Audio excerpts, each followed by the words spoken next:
Les députés ont clôturé cette nuit l'examen de la première partie du projet de loi de finances, la partie recettes, avec comme mesure phare le durcissement du malus écologique, le durcissement encore et toujours de cette fiscalité verte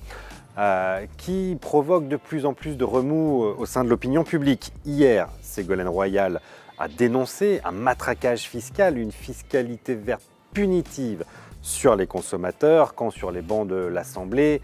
Françoise Rugy a défendu une taxe sur la pollution.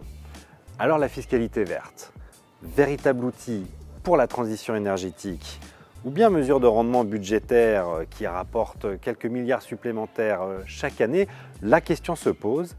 et la réponse se trouve dans la loi de finances, mais non pas pour 2019, mais plutôt l'année dernière, pour 2018. C'est l'article 9 et l'exposé des motifs de l'article 9 qui nous donne la réponse, puisque dans cet article est écrit que depuis 2014, les tarifs des taxes intérieures de consommation, les taxes sur le carburant, comprennent une partie dite carbone, qui est fonction du contenu forfaitaire en carbone des produits énergétiques. C'est cette taxe qui augmente chaque année.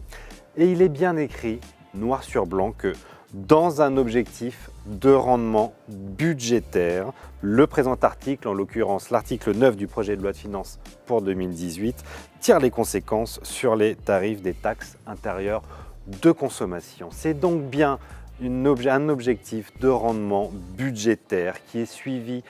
par l'augmentation de la taxe carbone, une taxe qui rapporte chaque année environ 4 milliards d'euros supplémentaires, qui sont également 4 milliards de moins dans la poche des contribuables.